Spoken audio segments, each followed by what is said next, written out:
மீன்கள் இனப்பெருக்கம் செய்ய வேண்டும் என்கின்ற ஒரு காரணத்திற்காக மீனவர்களுக்கு மீன்பிடி தடைக்காலமானது அறிவிக்கப்பட்டிருக்கிறது.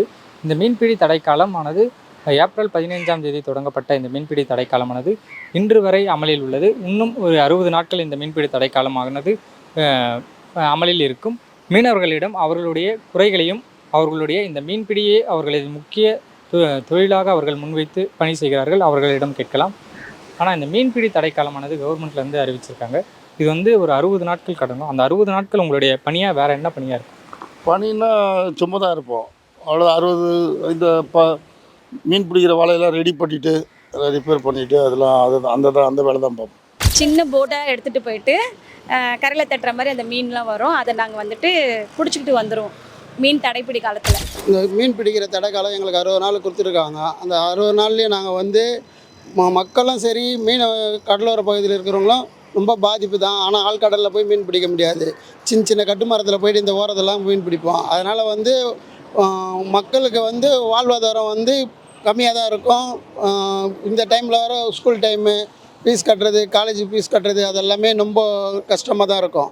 அப்போ அந்த சொசைட்டியில் இல்லாத தொட்டி எங்களுக்கு தடைக்கால காசு இல்லை. அந்த தடைக்கால காசு எங்களுக்கு கிடைக்கல. அதனால் எங்களுக்கு கவர்மெண்ட்லேயே எந்த உதவியும் பண்ணல. நாங்கள் கையை உழைச்சி தான் நாங்கள் சாப்பிட்றோம். எது இருக்கோ இல்லையோ கூழ தண்ணி குடிச்சிட்டு நாங்கள் போகிறோம். யாருக்கிட்டையும் நாங்கள் போய் நிற்கல, கையேந்தலை. அதாவது இந்த 60 நாள் கட்டுனால ஆழ்கடலுக்கு போகக்கூடாது சொல்கிறாங்க. அந்த ஆழ்கடல் தான் வருமானமே வரும். கரையோரம் பண்ணி என்ன தொழில் இருக்குது? எந்த வருமானமும் கிடையாது. ஆழ்கடல் போனால் தான் ஏதாவது கிடைக்கும். ஒரு 1000 2000 கிடைக்கும்.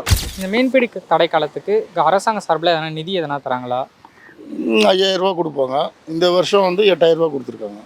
பத்தாது தாங்க, ஒரு குடும்பத்துக்கு 8000 பத்தல தான். சரி, அதை வச்சு நாங்கள் எப்படியே ரன் பண்ணிட்டு போயின்னு இருக்கிறோம். வேறு என்னங்க பண்ணுறது? மருந்து மாத்திரை வாங்கணும், மளிகை செலவு வாங்கணும், கரண்ட்டு பில்லு கட்டணும், கேஸ் எடுக்கணும், அரிசி வாங்கணும், எல்லாம் போக எங்களால் அதெல்லாம் 8000 ரூபா பத்தலைங்க. எதை இருக்கிறத வச்சு நாங்கள் பார்த்துன்னு அப்படியே ரன் பண்ணி ஓட்டின்னு இருக்கிறோம். கரை தொழில் பண்ணி என்ன கிடைக்குது? 100 200 கஷ்டப்படுது. அந்த 60 நாளுக்கு ஒரு 8000 ரூபா போட்டால் என்ன கட்டுப்படி ஆகும்? அந்த 60 நாளில் அந்த 8000 வச்சு ஒரு ஃபேமிலி ரன் பண்ண முடியுமா? ஏன்னா சொல்லிடுறாங்க மீன் இனப்பெருக்கம் சரி, இனப்பெருக்கம் செய்கிறனால தான் அது பெரிய போட்டு தான் கற்றுக் கொடுக்கணும். அது சின்ன சின்ன கரை தொழில் பண்ணுறவங்க கற்றுக் கொடுக்கணும். அந்த காசு வந்தால் கூட ஒரு 15 நாளைக்கு நாங்கள் குடும்பம் தள்ளுவோம். ஆனால் அவங்க கொடுக்குற வந்து ஒரு 6000 ரூபாய் 4000 ரூபாய் எங்களுக்கு பெருசு கிடையாது. விற்கிற விலைவாசியை எங்களால் தாங்க முடியல. அதனால் இருந்தது நம்ம கவர்மெண்ட் வந்து இந்த மீன் பிடிக்கிற தடை காலத்தை கொடுக்குற 8000 ரூபா கொடுத்தாங்க. தடைக்காலம் முடிஞ்சு 2 நாள்லேயே கொடுத்துட்டாங்க. அது அந்த 2 நாள் 3 நாள்லேயே முடிஞ்சிடும்.